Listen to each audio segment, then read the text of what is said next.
So we're going to talk a little bit about what it means to be a parent and what it means to be one who was parented, a little bit of that experience for each of these persons on my panel. Many of you this morning are parents at different stages of life. And I'm sure you have varied experiences of raising your children. You know? Some good, some not so good. Varied experiences. But then there are many who are here at the stage where they are just beginning to have children. And the insights that we offer to each other is one of the ways in which we learn how to be a parent. I'm sure every parent here this morning can attest to the fact that none of the children that they have came with a user manual. They didn't get a manual to say how to be a parent. You learn from your own parents. You learn from other people that you know who are struggling with their parenting. You learn from the scriptures.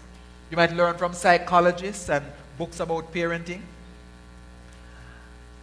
But you might also learn from a setting like we're creating this morning what it really means. What have been some of the mistakes that can be made in parenting so that we can avoid some of those mistakes. So I sent to Marco and Tammy and Christine a long list of questions that we're going to talk about this morning. But I don't know if we're going to get to go through all the questions. Right? Because I know that some of you have a plan for lunch, right? And no matter how good the discussion becomes, for some of you, lunch is better. So I don't plan to keep you here all day. Or we don't plan to keep you here all day, right? But let me just begin by asking Tammy and Marco to reflect a little bit on what it was like when they first became parents. What was that experience like for you when you first became parents? I guess it was sort of difficult or strange because up until that point I hadn't really held a newborn baby, so there I was with a newborn baby and what to do with it. But it was helpful that I had a lot of family, and even the nurses at the hospital they were very knowledgeable, so they were able to assist us. For me, it was a very emotional experience because I grew up in a family with many siblings, and I'm the youngest one. And so I have lots of nieces and nephews, and I'd held them and done lots of things for them.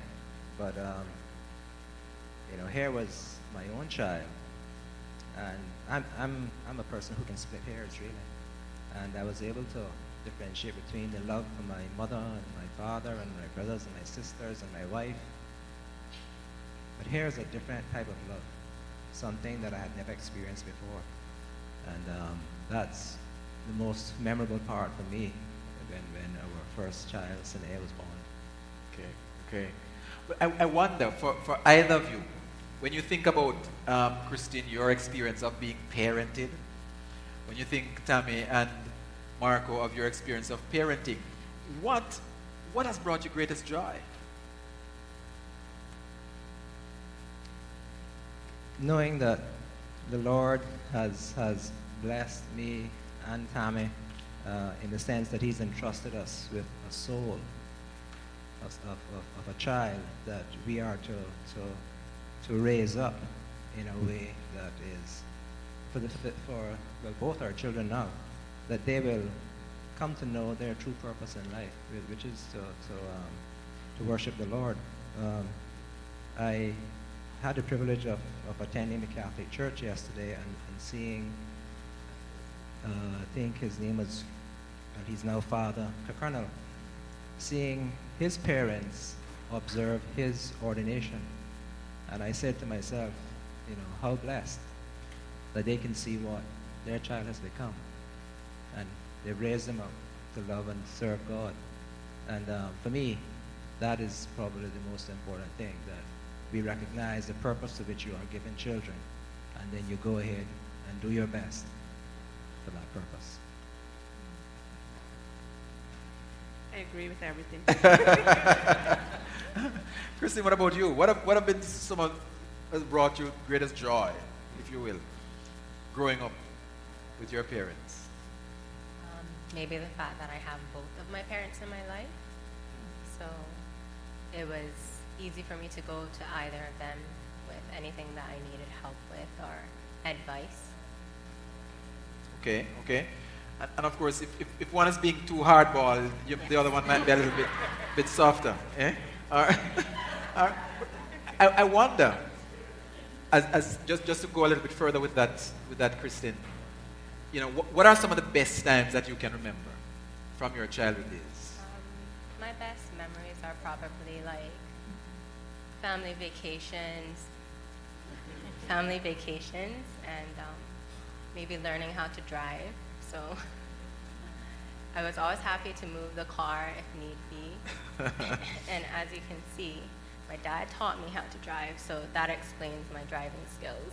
Okay.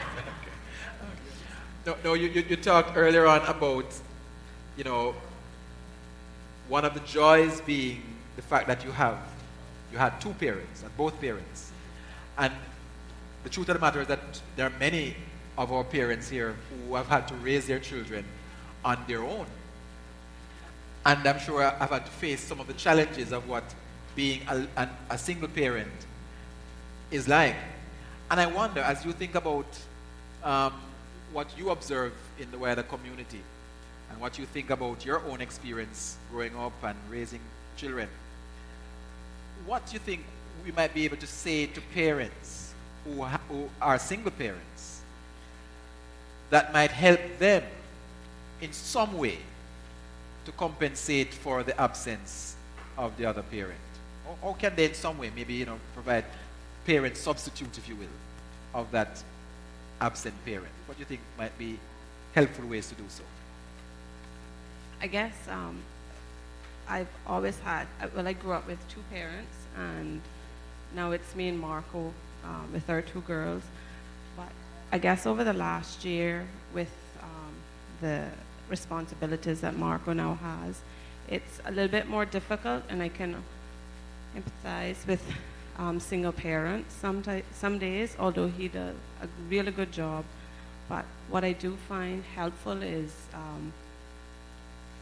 family and really good friends, even members of our church, very helpful as well.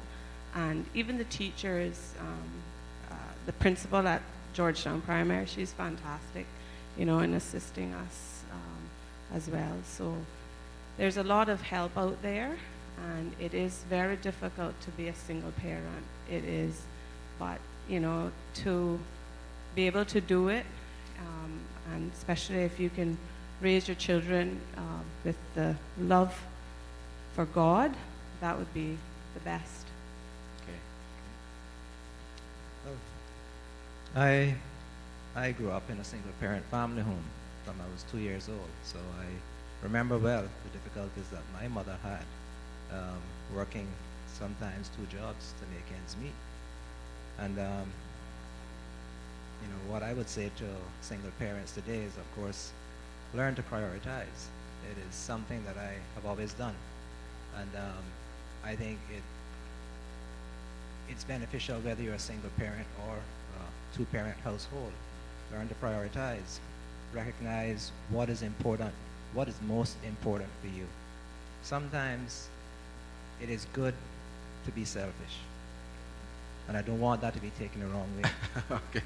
But you have to recognize there are times when you must do what is best for your household, what is best for your family. Prioritize. Spend quality time with your children. Do not do the things that you cannot afford to do because someone else is doing it. That only means that your financial circumstances become that much more difficult. Prioritize, do what you can afford, no matter how cheap it may be. spend the quality time with your children. That's my advice. Anything you want to add to that, Christine? I do believe that quality time with your children and parents is very important. It helps them, you know, have a relationship with you, a better relationship with their parents. So I do believe that's a very important quality. I guess it's, sorry, go ahead. Just to add one point to further to the question. Growing up, one of the things that I did in order to compensate for the single parent household from which I came was to get into sports. And it's good to see the young men and women here today from the Elite Football Club. When you're into sports, if your head is on right, you tend not to find time to do things that are less than wholesome. And also, look around your community. Identify those males and females whom you see as being upright. And as best as you can, try to emulate their lifestyle. And that's, I think, what parents should instill in their children. I can't do it for you, but let me see if I can find someone else who can give you that advice or give you that little job, that summer job or something that gives you that sense of self-worth as you're able to earn an income and support yourself and build your self-esteem. So there are friends, there are families that can be a support to single parents. And certainly, as you're saying, especially when that child is involved in sports and there are other responsible adults, whether they're the coach or others who are working with a team, that provide some of that parent substitute that our children need. But you mentioned, both of you, the whole thing about quality time, the importance of quality time. And I think a lot of parents really face a serious challenge spending quality time with their children because there are so many things that are happening, so many things that they're involved in, sometimes so many things that they have to do to make ends meet. What are some of the strategies that you think parents can implement to help them provide that quality time with their children? Reverend Hazel, what I've learned in my short life, I'm not as old as I look. What I've learned in my short life is that much of the erosion of quality time with our children is because we are trying to earn extra money, or maybe not say extra, but we're trying to earn money to do the things that we would like to do. And sometimes the things that we may want to do isn't necessary to have a good life. I sometimes take a beating from the public because I'm not here, there, and everywhere. I was never a social butterfly. Yesterday, I had 4 events to attend. I could only attend 1, for the simple reason that I had something to finish yesterday so that I could be here today. Now, had I gone to all of those events yesterday, I would not have finished what I had to do for tomorrow. Hence, I would have been working on that today and not have time to spend with my children. So the quality time and my Sabbath took priority over the social life that I am supposed to, that people are expecting. Prioritize, do only the things that you can afford to do, and life is a lot simpler. Okay. Stammy, what did you add to that?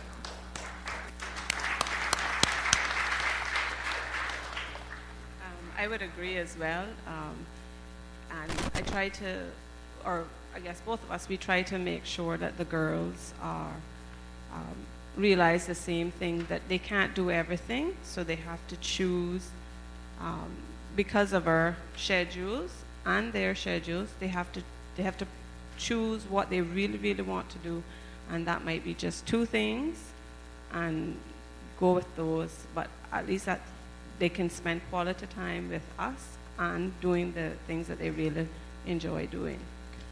What were some of the ways, Christine, that your parents spent quality time with you? Well, for me, Sundays were a part of quality time. That was our family time when I was growing up.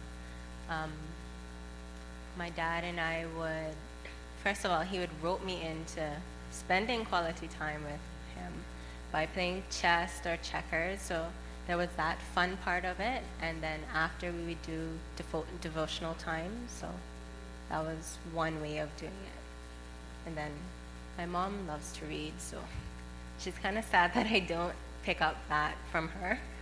But she'd always encourage me to read my Bible and so forth, and other books. So it's so important to think about what I can do to create that quality time, or in that quality time.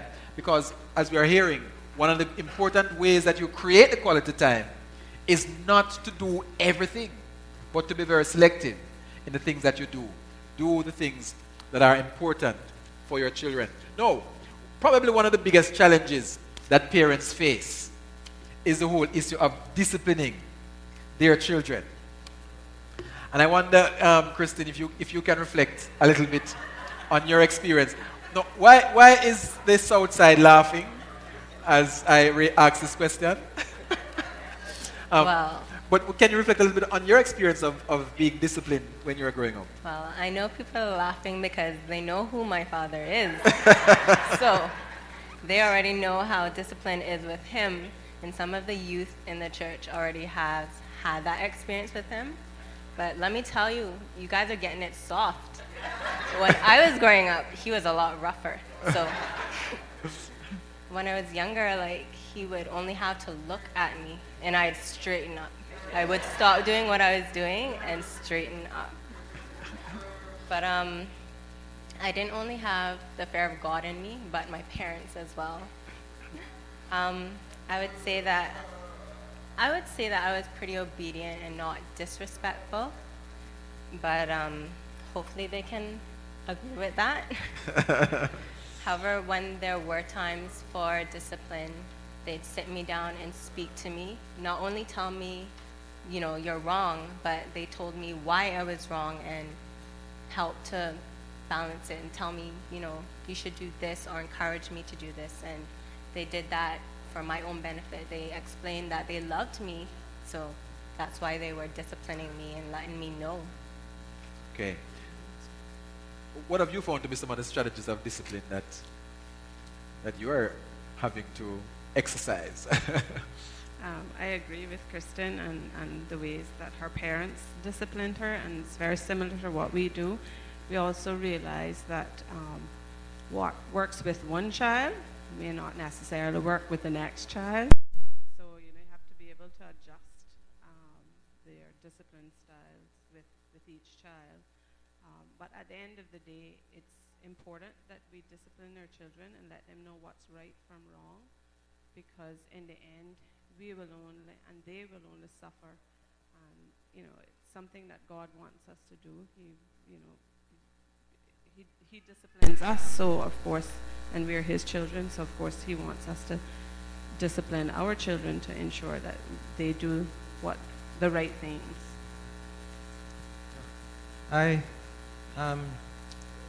I'm very fortunate. I'll explain why. Because I was raised by a West Wave woman in Georgetown. So I understand both subcultures. And I think I'm correct in saying that I understand exactly why the South Wing was laughing. Because there is a part of our culture that involves disciplining with the tambourine switch. So I experienced that quite a bit. Perhaps Kristen may have not had the privilege. But the Lord tells us to discipline our children. And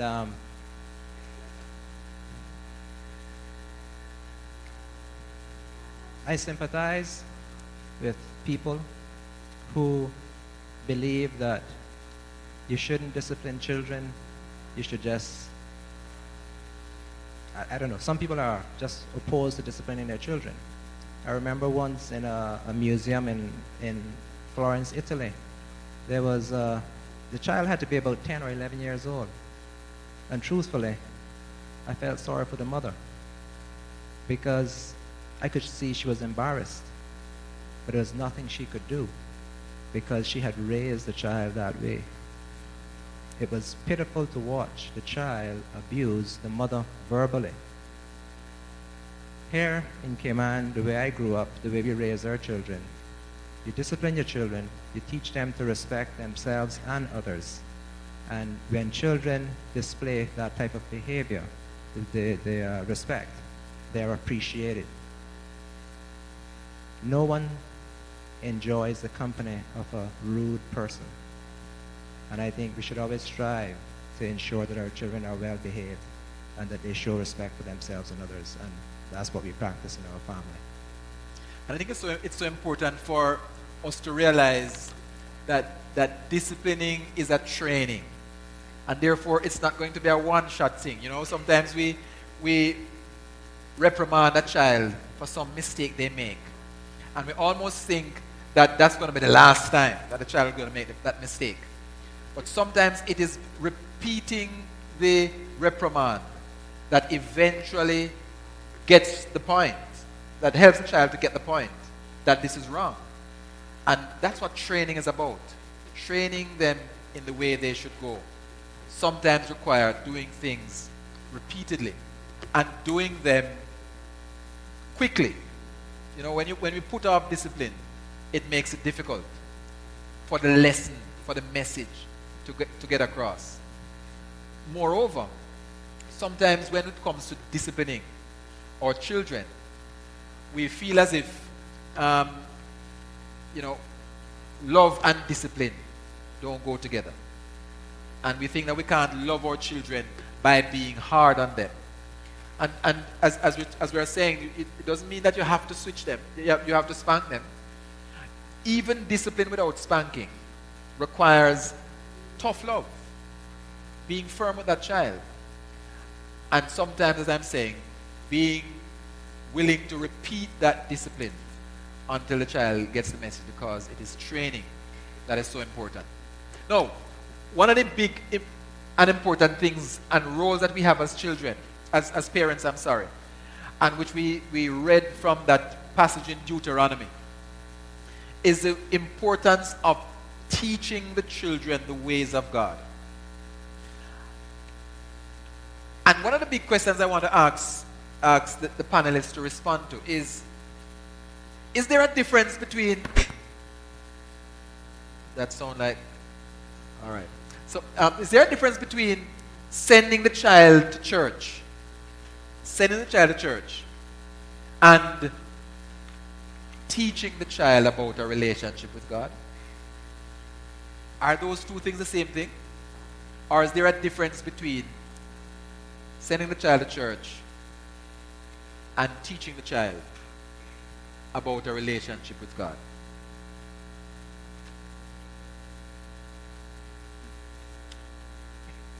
Just making sure I don't jump the gun. I think there is a difference between sending the child to church and or helping the child develop a relationship with God. If you just sent the child to church, children learn by observation in some cases. They will quickly realize, well, you're not doing it, so therefore it can't be all that important. If you do force them to go, eventually when they're of age, they'll stop going, unless they then find a relationship with God from their attendance at church. It is more important that you help the child develop that relationship with God. Train up a child in the way they should grow, and when they're old, they will not depart from it. So that if they've established that relationship, wherever they go, they have that relationship with God, be it another country or another household within your own country. So to me, that is what is important. Not just sending them so that you can seem to be doing the right thing, but ensuring that they do establish that relationship, that saving relationship with God. I would also agree with him in that when I was younger, I was sent to church, and thankfully I did find God while I was there, and then I was able to, invite other people to church and let them see, but it wasn't quite the same being sent to church and not being or not going as a family. And that's what we hope to do with ours, and what we're doing now is we make sure that we come with them and they can see the relationship that we have with God, and that's where we want them to be as well. Is there anything you add to that?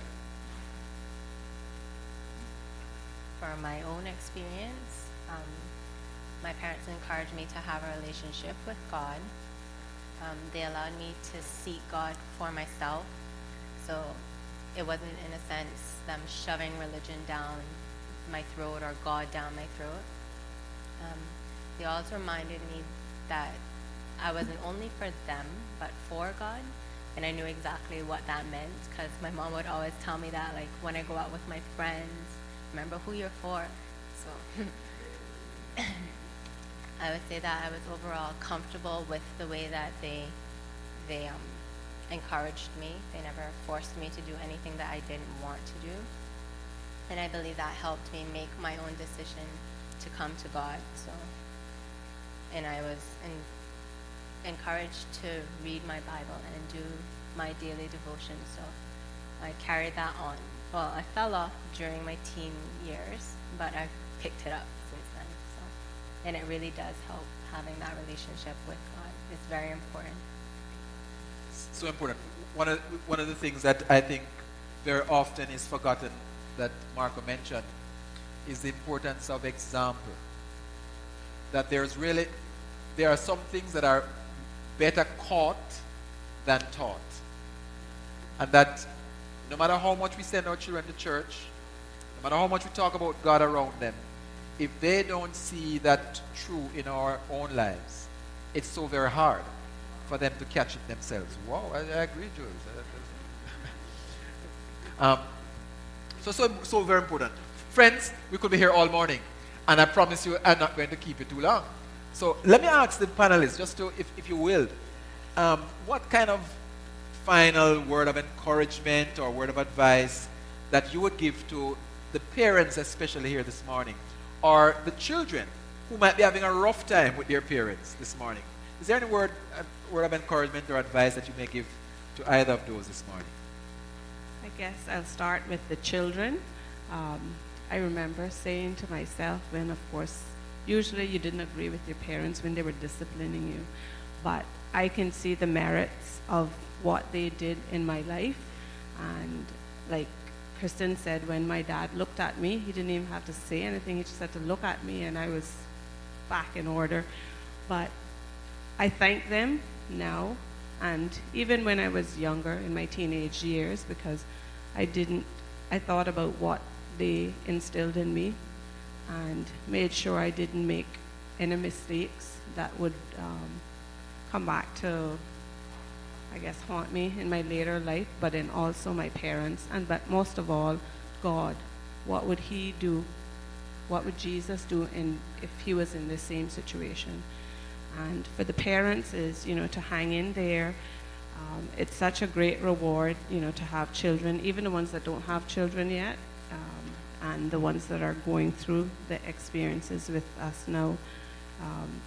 And I always go to other parents who have children that are older than mine if I have an issue. And it's really nice or such a relief to think that you're not alone in this. If there's an issue that comes up and you're not sure what you have to do. But I guess that would be my advice. Okay. I would speak to both parents and children in this response. If you think about it, everything you have, everything you do requires a conscious decision or effort on your part.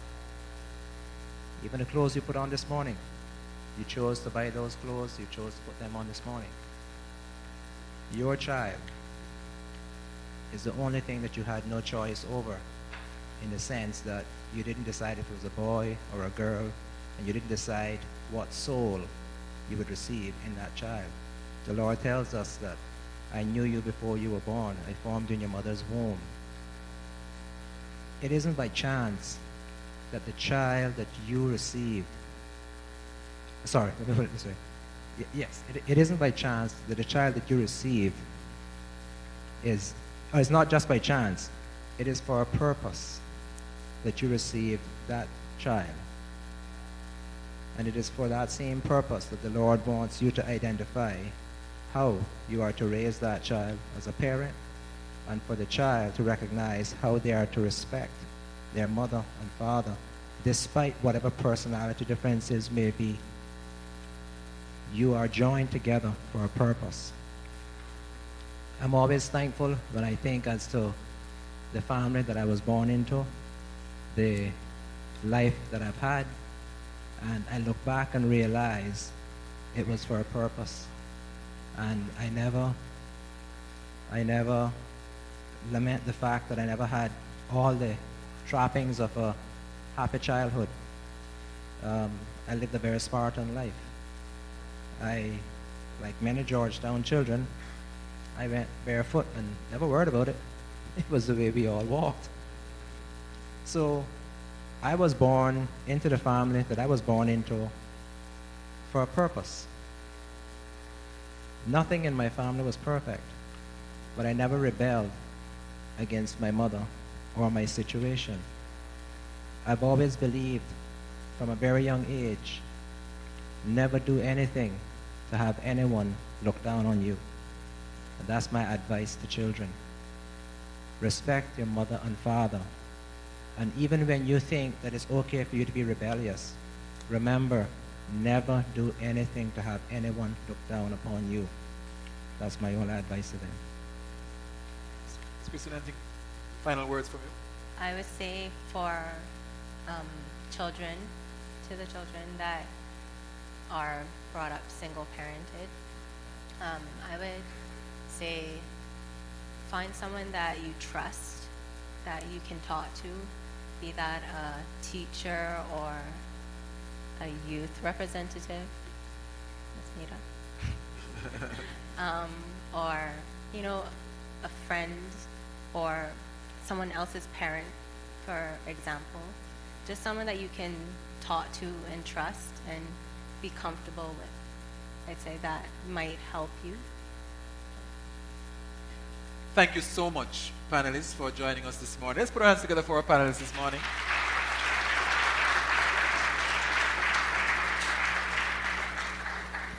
There are so many more things that we could learn, but our time is limited. And I think it's so important for us to recognize the important responsibility we have whenever we are around the children that come to this church. The important responsibility we have to be partners with the parents in the nurture and upbringing of those children. So they are our children, and we must help in showing them love, in showing them care, in showing them understanding, in listening and answering their questions, and being willing to discipline them. And probably one of the biggest challenges that many of us as parents face is, how do I let go the reins sometimes of parenting so that I respect the role that other adults might have in the disciplining of my child? Surely, there might be some who might wrongly discipline or wrongly influence your child. But by and large, I want to speak against the tendency in our society for parents to feel like they have to defend their children against teachers, for example.